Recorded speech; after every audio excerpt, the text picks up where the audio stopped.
ನಮಸ್ಕಾರ ಎಲ್ಲರಿಗೂ. ಇವತ್ತು ನಾವು ನಮ್ಮ ಮನೇಲಿದ್ದೀವಿ, ಅಂದರೆ ಕೂರ್ಗಲ್ಲಿದ್ದೀವಿ. ಇಲ್ಲಿ ನಿಮಗೆ ಏನೋ ಒಂದು ಆ್ಯಕ್ಟಿವಿಟಿ ತೋರಿಸೋಣ ಅಂತ ಬಂದೆ. ಅಲ್ಲಿ ನೋಡಿದ್ರೆ ದರ್ಶು ಏನೋ ಮಾಡ್ತಾ ಇದ್ದಾನಲ್ಲ, ನೋಡೋಣವಾ ಏನು ಮಾಡ್ತಾ ಇದ್ದಾನೆ ಅಂತ. ಇಲ್ಲಿ ಆಲ್ರೆಡಿ ಪೆಪ್ಪರ್ನ ಕುಯ್ದಿಟ್ಟಿದ್ದಾರೆ ಆಯಿತಾ. ಸೊ ಇವನಿಗೆ ಇವಾಗ hundreds and hundreds of questions ತಲೆಯಲ್ಲಿ, ಇದು ಹೇಗೆ ಕೇಳ್ತಾರೆ, ಇದನ್ನ ಹೇಗೆ ಪ್ರಾಸೆಸ್ ಮಾಡ್ತಾರೆ. ಸೊ ಈ ಎಲ್ಲ ಕ್ವೆಶನ್ಸ್ಗಳನ್ನ ನನ್ನ ಕಸಿನ್ ಹತ್ರ ಕೇಳಿ ಅವನ ತಲೆ ಅಂತೂ ತಿಂದಾಯಿತು. ಸೊ ಅದಾದಮೇಲೆ ನಾವು ತೋಟ ಎಲ್ಲ ಸುತ್ತ ಬರೋಣ ಅಂತ ಹೊರಟ್ವಿ.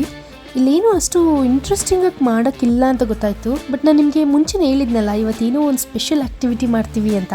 ಅದೇನು ಗೊತ್ತಾ, ಅದೇ ಮ್ಯಾಂಗೋ ಹಂಟ್. ಅಲ್ಲಿ ದೊಣ್ಣೆ ಇಟ್ಕೊಂಡು ಬರ್ತಾ ಇದ್ದಾನೆ ನೋಡಿ ದರ್ಶನು.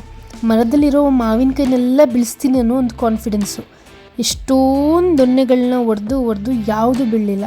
ಅದಾದಮೇಲೆ ನಮ್ಮ ಪಪ್ಪ ನಾನು ಕಲ್ಲು ಹೊಡಿತೀನಿ ಅಂತ ಹೊಡಿತಾ ಇದ್ದಾರೆ, ಅದು ಸಹ ವರ್ಕ್ ಆಗಲಿಲ್ಲ. ಅದಾದಮೇಲೆ ದರ್ಶನ್ ಒಂದು ಕಲ್ಲು ಬಿಟ್ಟ ಲಾಸ್ಟಿಗೆ 2-3 ಮಾವಿನಕಾಯಿ ಒಟ್ಟಿಗೆ ಬೀಳ್ತು. ಬಟ್ ತೋಟದಲ್ಲಿ ಸಿಕ್ಕಿದ್ದು ಒಂದೇ ಮಾವಿನಕಾಯಿ. ಆ ಒಂದು ಮಾವಿನಕಾಯಿನ ಚಾಕುವಲ್ಲಿ ಕಟ್ ಮಾಡಿ ತಿಂದರೆ ಏನು ಮಜಾ. ಸೊ ಸ್ವಲ್ಪ ಯೂನಿಕ್ ಇರಲಿ ಅಂದ್ಬಿಟ್ಟು ಇಲ್ಲಿ ದರ್ಶನ್ ಏನೋ ಒಂದು ಎಕ್ಸ್ಪೆರಿಮೆಂಟ್ ಮಾಡೋಕ್ಕೆ ಹೊರಟ. ಎಕ್ಸ್ಪೆರಿಮೆಂಟ್ ಅಲ್ಲ, ಮುಂಚೆ ಎಲ್ಲರೂ ಹೀಗೆ ತಿಂತಿದ್ರು. ಏನಂದರೆ ಒಂದು ಬಟ್ಟೆಯಲ್ಲಿ ಉಪ್ಪು ಖಾರ ಮಾವಿನಕಾಯಿ ಎಲ್ಲನ ಗಂಟು ಕಟ್ಟಿ ಅದು ಪೀಸ್ ಆಗೋವರೆಗೂ ಕಲ್ಲ ಮೇಲೆ ಹೊಡಿತಾ ಇರಬೇಕು. ಸೊ ಇವನು ಹೊಡಿತಾ ಇರುವಾಗಲೇ ನಮಗೆಲ್ಲ ಬಾಯಲ್ಲಿ ನೀರು ಬರ್ತಾಯಿದೆ. ಯಾಕಂದರೆ ಇರೋದೇ ಒಂದು ಮಾವಿನಕಾಯಿ, ಅದು ತಿನ್ನೋಕ್ಕೆ 10-15 ಮೆಂಬರ್ಸ್ ಕಾಯ್ತಾ ಇದ್ದೀವಿ. ಎಲ್ಲರ ಅಟೆನ್ಷನ್ನು ದರ್ಶ್ ಮೇಲೆ. ಫೈನಲಿ ರೆಡಿ ಆಯಿತು ನಮ್ಮ ಮಾವಿನಕಾಯಿ. ನೋಡ್ತಿದ್ರೆ ಬಾಯಲ್ಲಿ ನೀರು ಬರ್ತಾಯಿದೆ. ಎಲ್ಲರೂ ಒಂದೊಂದು ಪೀಸ್ ತೊಗೊಂಡು ಟ್ರೈ ಮಾಡಿದ್ವಿ. ಸಖತ್ತಾಗಿತ್ತು.